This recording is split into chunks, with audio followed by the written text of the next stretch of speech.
श्री राम मानस चर्चा में आप सभी राम भक्तों का स्वागत है। गहसी पूछ कपि सहित उड़ाना, पुनि फिरी भीरेऊ प्रबल हनुमाना। मानस की इस पंक्ति के आधार पर हम हनुमान जी की पूंछ और रावण की मूंछ इस विषय पर चर्चा कर रहे हैं। आइए हम इस चर्चा रूपी कथामृत का अवगाहन कर प्रभु कृपा प्राप्त करें। हमारे हनुमान जी हैं महावीर विक्रम बजरंगी। सामान्यतः बजरंगी का अर्थ है कि श्री हनुमान जी का हर अंग वज्र जैसा है।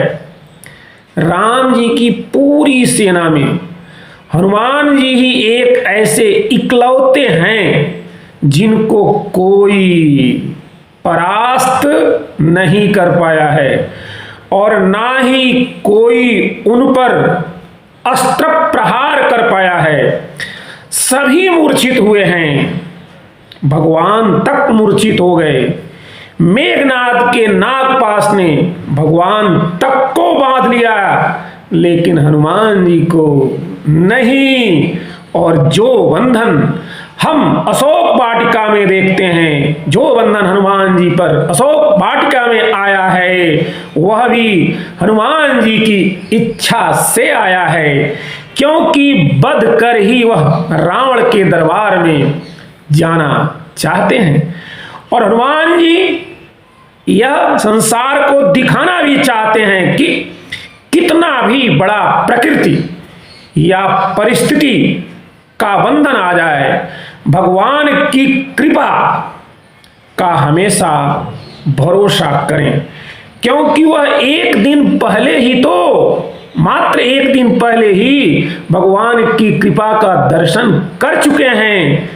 कैसे किया था उन्होंने भगवान की कृपा का दर्शन, आप सब जानते हैं। जिस समय अशोक वाटिका में जानकी जी को मारने के लिए रावण ने अपनी तलवार निकाली, उसी समय मंदोदरी ने उसका हाथ पकड़ लिया और मंदोदरी बोली खबरदार।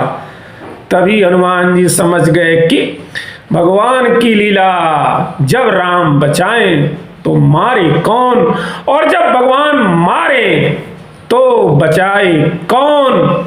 तभी हनुमान जी समझ गए कि मंदोदरी के रूप में राम ने ही आकर रावण की तलवार को रोका है, वरना वह तलवार से मार सकता है, सीता जी की हत्या कर सकता था। हनुमान जी को लगा कि कितना भी बड़ा बंधन हो, अगर राम जी को मुक्त करना है तो वह कर देंगे। और आज की भरी सभा में रावण ने आदेश कर दिया कि इस बानर को मार डालो। जैसे ही राक्षस तलवार लेकर दौड़ते हैं, उसी समय विभीषण जी का आगमन हो गया। नहीं सरकार, नीति कहती है नीति विरोधन मारिय दूता। नीति कहती है कि दूत को मारना नहीं चाहिए। भरी सभा में काल के सामने विभीषण के रूप में भगवान की कृपा हमारी रक्षा करने के लिए आती है।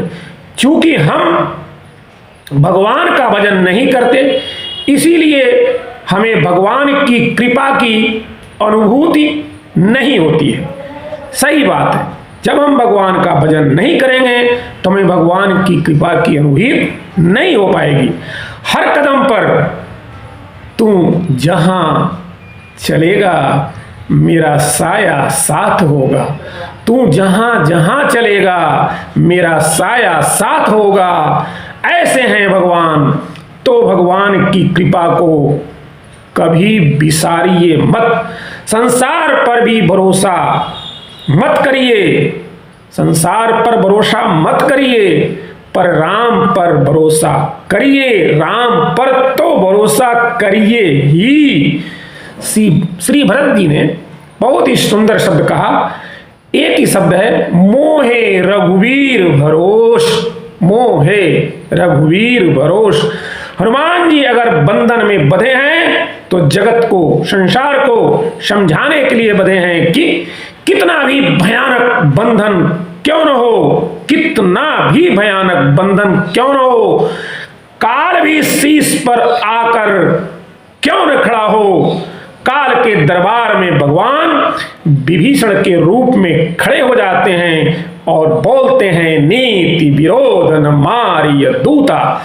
ऐसे श्री हनुमान जी महावीर विक्रम बजरंगी से कौन युद्ध कर सकता है? महावीर विक्रम बजरंगी से कौन युद्ध कर सकता है? सब बचकर भागते हैं, सारे के सारे हनुमान जी से बचकर भागना ही चाहते हैं। एक बार रावण ने युद्ध में चतुरंगनी सेना भेजा और भगवान बड़े चिंतित हो गए कि इनसे कौन मुकाबला करे। तो हनुमान जी ने कहा, प्रभु क्यों चिंता करते हैं, और कोई नहीं है चतुरंगनी सेना से लड़ने के लिए, तो यह सेवक हनुमान है ना। हनुमान जी के हाथ में कोई शस्त्र नहीं है, यहां तक कि गदा भी नहीं है। हनुमान जी के हाथ में उस समय कोई न शस्त्र है और यहां तक कि उनकी गदा भी नहीं है। उन्होंने पता नहीं कहां अपनी गदा को छिपा दिया। सामान्य काल में हनुमान जी के हाथों में गदा दिखाई देती है, लेकिन युद्ध में उस समय उन्होंने गदा को कहीं छिपा दिया। तो हनुमान जी चतुरंगनी सेना से भिड़ गए और भगवान इस तमाशे को भैया लक्ष्मण जी के साथ खड़े होकर देख रहे हैं। हाथियों से हाथी मारे, घोड़ों से घोड़े मारे, करें क्या हनुमान जी? हाथियों पर हाथियों को पटक दे और घोड़ों को घोड़ों पर पटक दे, रथों को रथों पर पटक दे, सामने वाले को वैसे पछाड़े और जो पीछे रहे उनको पूंछ में लपेट लपेट कर पटक दे रहे हैं, और पटकने के बाद उन्हें सीधे लंका में फेंक देते हैं। प्रभु इस लड़ाई को देख रहे हैं, आनंद ले रहे हैं और कह रहे हैं, लखन देखो लड़ाई, हनुमान जी की युद्ध कला को देखो, हनुमान जी क्या सुंदर ढंग से लड़ रहे हैं। और जब पूरी चतुरंगनी सेना मारी गई तो सायंकाल के समय रावण पत्रकारों से वार्ता करता है, आज के क्या समाचार हैं। तो रावण का जो मुख्य प्रवक्ता है उससे रावण पूछ रहा है कि आज तो तहस नहस करके आई चतुरंगनी सेना। पत्रकार चेहरा लटकाए बैठा है। तब रावण ने गरज कर पूछा, क्या समाचार है? तब पत्रकार ने कहा, समाचार गंभीर है। क्या गंभीर है? बोले, सब मारे गए। अच्छा, सब बानर मारे गए?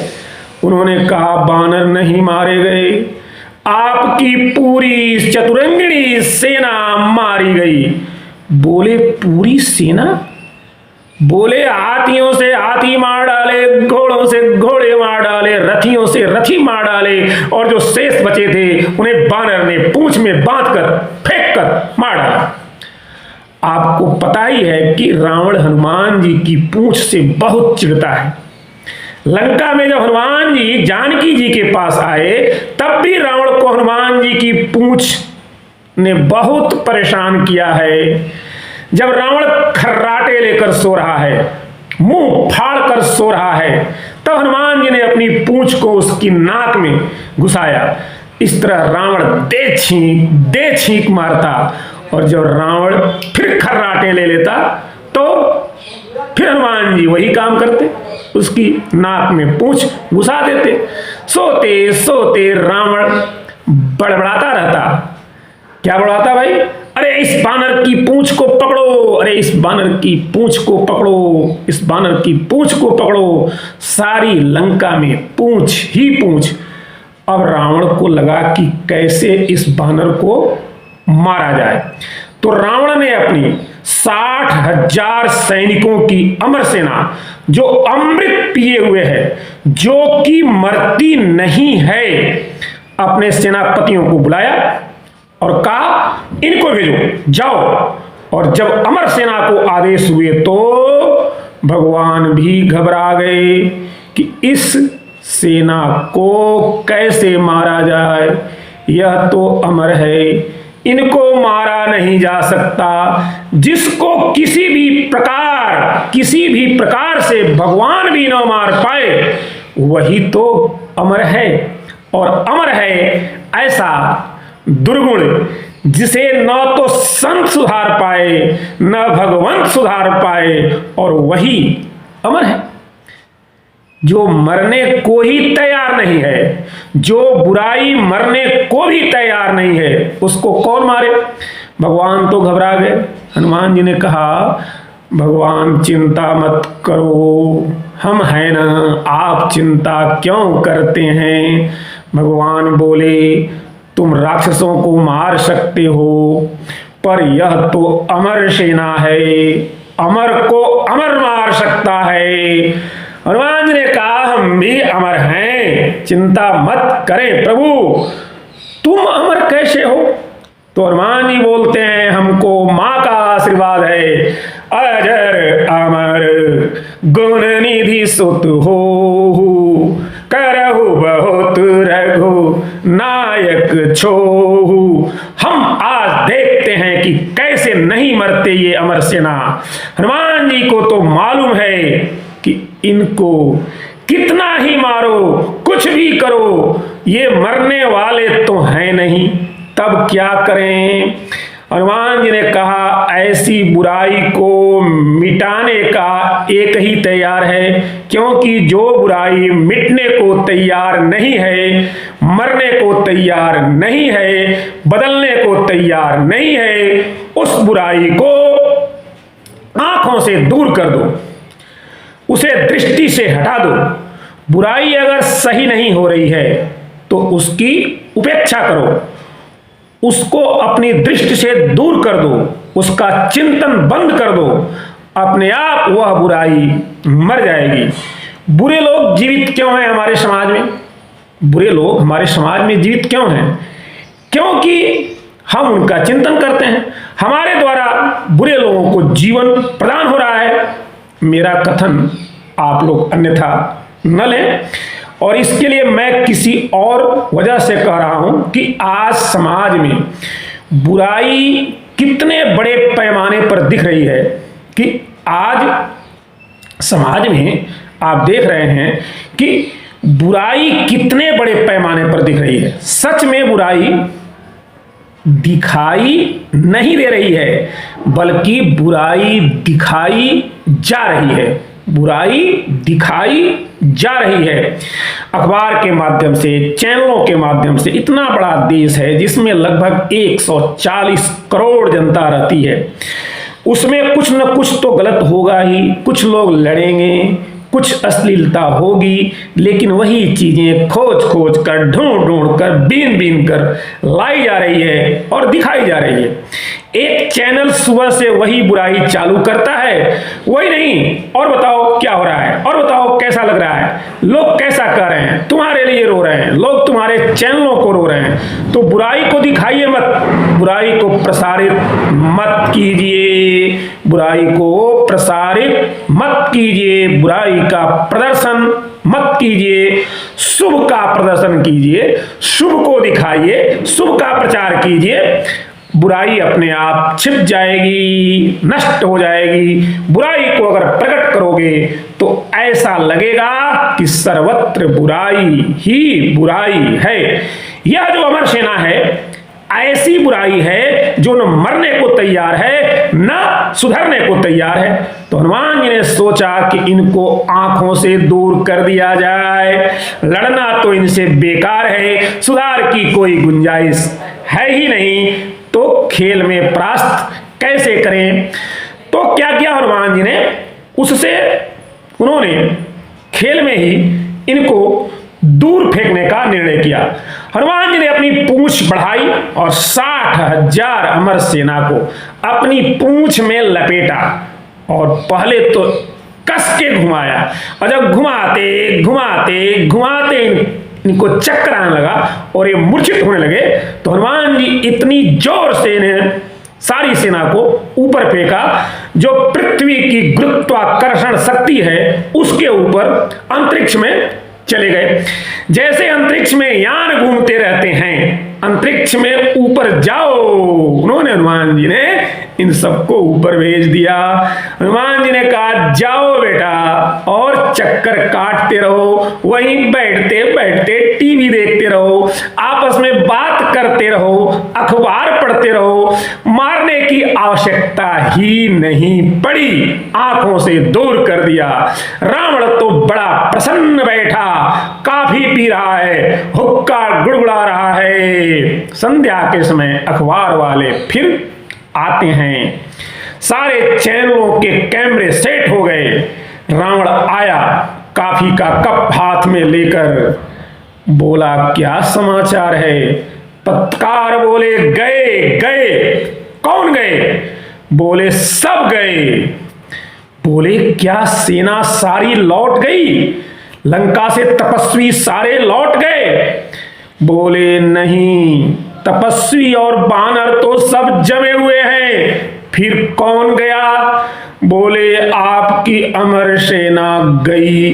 बोले कि क्या मर गई? बोले नहीं, अमर सेना मर नहीं सकती, लंका छोड़कर गई, और केवल लंका छोड़कर ही नहीं, धरती भी छोड़कर आकाश को चली गई। हमने तो जो देखा है वह आपको बता दिया, हमको तो पता नहीं कहां गई, हमको तो मालूम ही नहीं धरती की गुरुत्वाकर्षण शक्ति के ऊपर वे चले गए। कैसे गए? बोले पूंछ में लपेट कर। अरे क्या बकते हो, कैसे गई? फिर बताया उन्होंने कि साहब हनुमान ने उनको पूंछ में लपेट कर ऊपर फेंक दिया। बार बार पूंछ काटो उस पूंछ को। सरकार पूंछ कैसे कटेगी? जिस पूंछ को आप नहीं जला पाए तो चैनल वाले कैसे काट सकते हैं? यह तो पूंछ बढ़ती है, जितनी पूंछ हम काटेंगे उतनी ही बढ़ेगी। उस बानर की विशेषता ही यह है कि तब रावण ने सोचा कि पहले उसकी पूंछ का ही सत्यानाश कर दिया जाए, पहले इस पूंछ को हटाओ। रावण ने अपनी जासूसी से पता लगाया कि बानर कभी अकेले भी रहता है क्या, तो पता लगा कि संध्या के समय समुद्र के किनारे संध्या वंदन करते बंदर को देखा जाता है।